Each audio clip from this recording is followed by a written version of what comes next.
Hello students, बच्चों आज हम जेईई एडवांस 2024 का क्वेश्चन सॉल्व करेंगे और ट्रिग्नोमेट्री का क्वेश्चन है ये। ठीक है, काफ़ी इजी क्वेश्चन है, मतलब अगर ध्यान से देखा जाए तो 11th क्लास वाला बच्चा भी इसको आराम से सॉल्व कर सकता है। ठीक है, और बच्चों हम इसको बिल्कुल एक अलग ढंग से सीखेंगे और थोड़ी सी यूनिक अप्रोच रहेगी और ईजी सोल्यूशन रहेगा। ठीक है, तो बच्चों चलो स्टार्ट करते हैं इस क्वेश्चन को। ठीक है, तो सबसे पहले क्वेश्चन को पढ़ लेते हैं। एक्चुअली क्वेश्चन कहना क्या चाहता है, देखो सुनो। क्वेश्चन में बोला है कि अगर x जो है तुम्हारा वो π/2 से पाई के बीच में है, मतलब इसने जो एंगल दिया है जो x है वो तुम्हारा वो सेकंड क्वाड्रेंट के अंदर है। ठीक है, इसलिए कोट नेगेटिव दिया है इसने बोला कोट x माइनस 5/√11 है। ठीक है, तो इसने बोला ये जो बड़ा सा एक्सप्रेशन लिखा है इसकी वैल्यू उसने पूछी है, इनमें से कौन सी होगी। ठीक है, सिंगल करेक्ट क्वेश्चन है। ठीक है, एक ही आंसर सही होगा इसका। ठीक है बच्चों, तो चलो स्टार्ट करते हैं। देखो क्वेश्चन को अगर ध्यान से देखें तो क्वेश्चन में देखो सबसे पहला स्टेप हमारा क्या रहना चाहिए यहाँ पे कि इनको मल्टीप्लाई कर लेते हैं। देखो अब आपस में ना इनको मल्टीप्लाई कर लेते हैं। ठीक है, तो हमारा पहला स्टेप रहेगा कि इसको इनको मल्टीप्लाई कर लेते हैं। ठीक है, तो बच्चों चलो मल्टीप्लाई करते हैं। ठीक है, ओके, तो इसके मल्टीप्लाई दोनों के साथ, फिर इसके मल्टीप्लाई दोनों के साथ। ठीक है, तो वही करने वाला हूँ मैं। इसको लिखेंगे साइन 11x/2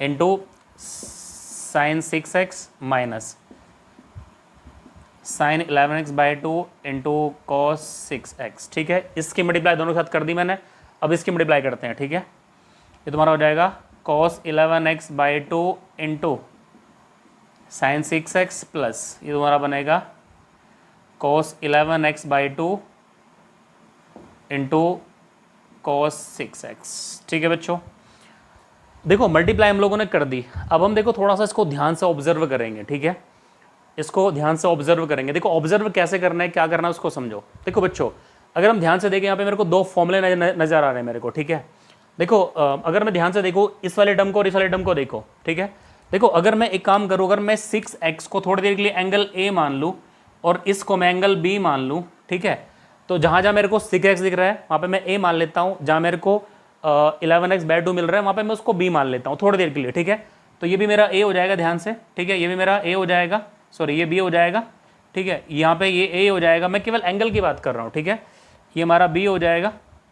ठीक है, ये हमारा A हो जाएगा और ये हमारा हो जाएगा बच्चों B। ठीक है, तो अगर हम ध्यान से देखें इसको, देखो अगर मैं इन दोनों टर्म्स की बात करूँ, केवल इन दो टर्म्स की बात करते हैं। ठीक है, तो ये दो टर्म क्या बोल रहे हैं, देखो कोस A कोस B प्लस, इससे पहले प्लस है साइन A साइन B। तो बच्चों cos A cos B plus sine A sine B किसका फॉर्मूला होता है, कोस A माइनस B का। ठीक है, तो अल्टीमेटली इन दो टर्म्स को मिला के मैं क्या बोल सकता हूँ, कोस A माइनस B, और A कौन है तुम जानते हो। ठीक है, तो तुम्हारा हो जाएगा ये कोस 6x माइनस 11x/2 11x/2। ठीक है बच्चों, मतलब इसका और इसका काम खत्म हो गया। ठीक है, बचे कौन, ये बचे देखो साइन A कोस B, यहाँ पे देखो minus cos A sine B। Multiply में कोई फर्क नहीं पड़ता, आगे पीछे लिखने से। ठीक है, आगे पीछे लिखने से मल्टीप्लाई में कोई फर्क नहीं पड़ता। ठीक है, sine A cos B plus cos A sine B, sorry minus cos A sine B।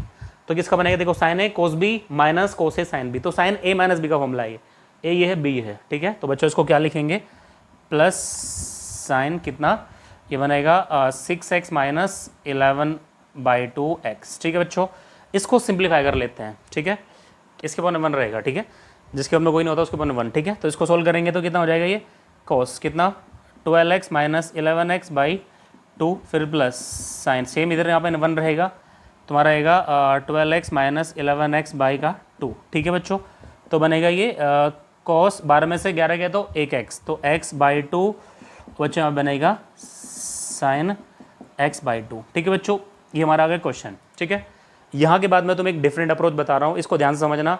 जो मैं रिजल्ट में तुम्हें बताने वाला हूँ ये बहुत ही इंपॉर्टेंट रिजल्ट है। ठीक है, ये तुम्हारे इस क्वेश्चन में तो काम आएंगे ही आएंगे और आगे भी बहुत क्वेश्चन में काम आएंगे। ठीक है, बेसिकली ट्रिग्नोमेट्री में तो बहुत काम आता है और इंटीग्रेशन वगैरह मतलब हर जगह काम आते हैं वाले फॉर्मूले। ठीक है, तो मैं बता रहा हूँ, इनको ध्यान समझना। ठीक है, तो बच्चों फॉर्मूला पहला रहेगा तुम्हारा, देखो cos 2x। अगर देखो cos 2x के दो फॉर्मूले बहुत ही इंपॉर्टेंट है, मैं लिख देता हूँ यहाँ पे। ठीक है, एक तो होता है तुम्हारा 2 cos स्क्वायर x माइनस 1, एक बच्चा होता है 1 माइनस 2 साइन स्क्वायर x। ठीक है, अब तुम एक बात जानते होंगे, तुम्हें मतलब अगर तुमने सही से पढ़ा होगा 11th क्लास में, तुम्हें बताया होगा हाफ एंगल का थोड़ा कॉन्सेप्ट तुम्हें बताया होगा कि अगर तुम्हें इस एंगल को हाफ करना है तो तुम्हें सारे एंगल्स हाफ करने पड़ेंगे। ठीक है, मतलब अगर मैं इसको हाफ कर रहा हूँ, मतलब इसको मैं डिवाइड बाय 2 कर रहा हूँ, तो जहाँ जहाँ मेरे को x दिखेगा मतलब एंगल दिखेगा वहाँ पे मैं उसको हाफ बना दूंगा, मतलब डिवाइड बाय 2 कर दूंगा। ठीक है, तो यहाँ पे मैं वही फंडे का यूज़ कर रहा हूँ। मैं यहाँ पे देखो कॉस, मतलब मैं एक काम कर रहा हूँ, चलो करके दिखा देते हैं। मैं इस एंगल को मैंने 2 का डिवाइड किया, ठीक है, इस एंगल को मैंने 2 का डिवाइड किया, तो ये मैं सारे एंगल्स को 2 का डिवाइड करूँगा, ठीक है, ये ऐसा कुछ, ठीक है, एक सेकेंड, हाँ ठीक है। तो बच्चों ये ऐसे हो जाएगा, ये 1 आके इधर मल्टीप्लाई हो जाए, मतलब सॉरी ऐड हो जाएगा। तो बच्चों यहाँ से मैं कुल मिला के 2 cos स्क्वायर एक्स बाय 2 की वैल्यू निकाल सकता हूँ 1 + cos x, ठीक है, इस बात को याद में रखोगे तुम, ठीक है। 2 cos स्क्वायर एक्स बाय 2 की वैल्यू होती है 1 + cos x, ठीक है बच्चों। ये रिजल्ट बहुत ही काम का है, इसको याद रखेंगे, ठीक है, आगे भी तुम्हारे बहुत काम आएगा रिजल्ट, ठीक है। या फिर यहाँ से मैं cos स्क्वायर एक्स बाय 2 की वैल्यू निकाल सकता हूँ 1 + cos x बाय 2, ठीक है बच्चों। अभी मैं इसकी मैंने अभी तुम्हें केवल रिजल्ट बताया, अब आके इसको यूज़ करूँगा अभी मैं, ठीक है। अब फिर जैसे मैं यहाँ से निकालूंगा, ठीक है, सेम काम यहाँ पे करके दिखा देता हूँ तुम्हें मैं। cos 2x की वैल्यू मैंने बताई 1 - 2 sin स्क्वायर x, ठीक है बच्चों। अब मैं क्या करूँगा, एंगल का वही डिवाइड बाय 2 करूँगा, ठीक है, क्योंकि मेरे को cos x चाहिए, तो डिवाइड बाय 2 यहाँ पे भी करना पड़ेगा, डिवाइड बाय 2 यहाँ पे करना पड़ेगा मेरे को, ठीक है। तो यहाँ पे cos x की वैल्यू बच्चों हो जाएगी मेरी, cos x हो जाएगा 1 - 2 sin स्क्वायर x बाई 2, ठीक है। अब मेरे को मान लो मेरे को ऐसे यहाँ पे sin स्क्वायर एक्स बाय 2 की वैल्यू चाहिए, तो बच्चों मैं यहाँ से डायरेक्टली निकाल लेता हूँ, sin स्क्वायर एक्स बाय 2 मेरा हो जाएगा, ठीक है, ये हो जाएगा मतलब इसको इधर, तो 1 - cos x डिवाइड बाय 2, ठीक है बच्चों। तो ये 2 रिजल्ट्स हैं, इनको बहुत इंपॉर्टेंट रिजल्ट है, इनको याद रखना, याद ही रख लेना है, क्योंकि बहुत बच्चों को नहीं पता होता, इसलिए मैंने इनको डायरेक्टली यूज़ नहीं किया, मैंने करके दिखाया एक्चुअली होता कैसे है ये, ठीक है। तो ये दोनों रिजल्ट्स हैं, इनको याद रखोगे बच्चों, ठीक है। तो मैं इसको अभी रफ कर देता हूँ, क्योंकि यहाँ पे मेरे पास जगह नहीं है, क्योंकि मेरे को अभी ये वाली वैल्यूज़ निकालनी है, और ये वाली वैल्यूज़ मैं यहीं से निकालूंगा बच्चों, यहीं से निकालूंगा, ठीक है, यहीं से मैं इन वैल्यू को निकालने वाला हूँ, ठीक है। तो अब अभी मैं इसको रफ कर देता हूँ, ठीक है, इनको तुम याद रखोगे इनको, ठीक है।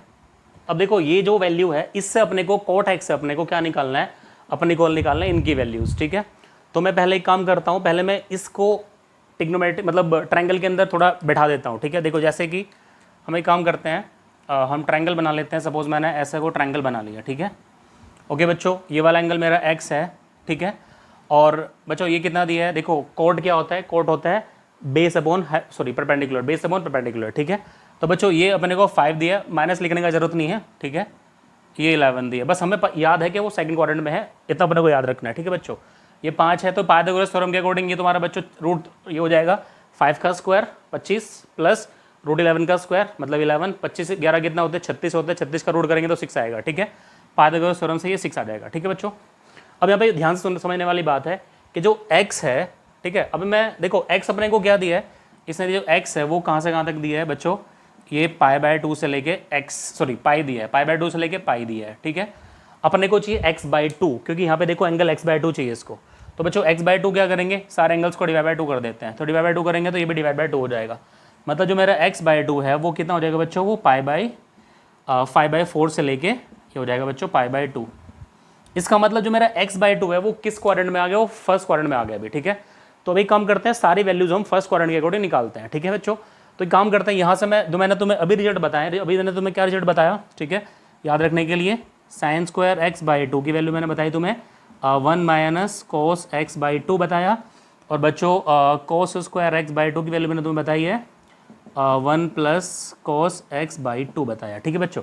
तो हम यहाँ से आराम से cos x की वैल्यू निकाल लेते हैं बच्चों। देखो cos क्या होता है, cos होता है बेस अपॉन हाइपोटेन्यूज, ठीक है। तो बच्चों एक काम करते हैं, बेस कितना है यहाँ पे 5/6, ठीक है बच्चों। देखो एक काम करते हैं, यहाँ पे वैल्यूज लिख लेते हैं, ठीक है, यहाँ पे वैल्यू। अच्छा एक बात और सुनना, ये जो एंगल में यहाँ पे जो cos x लिख रहा हूँ मैं, cos x किसके हिसाब से लिख रहा हूँ मैं, सेकंड क्वाड्रेंट के अकॉर्डिंग, ठीक है। तो सेकंड में क्या होता है बच्चों, cos होता है नेगेटिव, ठीक है।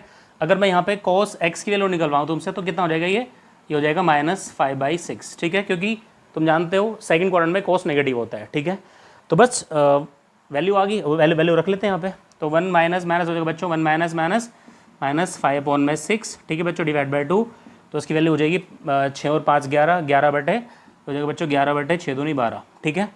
तो मेरी जो वैल्यू आई है, ध्यान सुनना मेरी बात, ठीक है, जो चलो यहाँ पे मैं यहाँ दिखा देता हूँ, चलो यहाँ दिखा देते हैं, यहाँ जगह है यहाँ पे, ठीक है, मतलब sin स्क्वायर x/2 की वैल्यू आई है मेरी कितनी 11/12 आया, ठीक है बच्चों। अब मेरे को sin x चाहिए, तो यहाँ पे तुम जानते हो, मतलब sin x अगर मेरे को चाहिए तो यहाँ पे sin x की मेरी 2 वैल्यू आएंगी एक्चुअली, sin x/2 की मेरी 2 वैल्यू आएंगी यहाँ पे, कौन से आएंगी, √11, मतलब ये मान के चलो और मतलब इसका रूट करूँगा तो यहाँ पे प्लस माइनस आ जाएगा ना, एक्चुअली आएगा प्लस माइनस अंडर रूट में 11/√11, तुम्हारा हो जाएगा ये √12 होता है बच्चों 2√3, ठीक है। मतलब ऐसे मान लो दोनों तरफ का रूट कर दिया मैंने, और एक्चुअली रूट करने से यहाँ पे 2 वैल्यू आएंगे, ऐसा समझो तुम, ठीक है। क्योंकि जिसको नहीं समझ आया वो यहाँ पे देख सकता है। मतलब इसको इधर ला के मतलब रूट का स्क्वायर कर दिया मैंने, मतलब a² - b² वाला फंडा मैंने यहाँ पे लगाया, ठीक है। तो sin x/2 की वैल्यू मेरी sin x/2 की वैल्यू मेरी ये आ गई, ठीक है। और मेरा x/2 कौन से क्वाड्रेंट में बच्चों? फर्स्ट क्वाड्रेंट में, क्योंकि यहाँ पे 2 वैल्यू आई है ना, तो इसलिए मैं देखो x/2 किस में है? फर्स्ट क्वाड्रेंट के अंदर है। तो फर्स्ट क्वाड्रेंट में क्या करेंगे हम लोग? पॉजिटिव वैल्यू लेंगे, ठीक है। तो इसकी नेगेटिव वैल्यू इग्नोर कर देंगे, मतलब मेरे पास इसकी वैल्यू तो आ गई, ठीक है। अब बच्चों सेम तरीके से हम लोग इसकी वैल्यू निकाल लेते हैं, इसकी वैल्यू भी निकाल लेंगे। तो बच्चों यहाँ पे तुम्हारी हो जाएगी 1 माइनस, यहाँ पे माइनस ही रहेगा, सॉरी यहाँ प्लस आएगा, तो इसकी वजह से माइनस जाएगा 5/6 डिवाइड बाई 2। तो बच्चों 6 में से 5 गया तो 1 हो जाएगा, 1/12 आ जाएगा। फिर सेम यहाँ पे जब हम cos² x/2 की वैल्यू निकालेंगे, ये आ जाएगा तुम्हारा 1/12। और ठीक है बच्चों, अब जैसे ये निकाला है, अब हम क्या करते हैं यहाँ पे cos x/2 की वैल्यू निकाल लेते हैं, ठीक है। तो cos x/2 कैसे निकालेंगे देखो ध्यान से। तो cos x/2 मेरा हो जाएगा, मतलब cos² x/2 इक्वल्स टू तुम्हारा हो जाएगा कितना? 1/12 और cos x/2 की वैल्यू फिर से यही हो जाएगी तुम्हारी 1/2√3 प्लस माइनस, ठीक है बच्चों। तो हम क्या करेंगे? प्लस, मतलब यहाँ पे फिर से x/2 किस में क्वाड्रेंट में? फर्स्ट क्वाड्रेंट में है, तो इसलिए x/2 फिर से यहाँ पे क्या करेंगे हम लोग? पॉजिटिव लेंगे, ठीक है बच्चों। तो दोनों वैल्यू मेरे पास आ चुकी है, ये वाली भी आ गई और ये वाली भी आ गई, ठीक है। cos x/2 sin x/2 आ चुकी है, ठीक है। अब यहाँ पे रख दो, ठीक है। वैल्यू रखने से हमारा आंसर आ जाएगा 1/2√3 प्लस √11/2√3।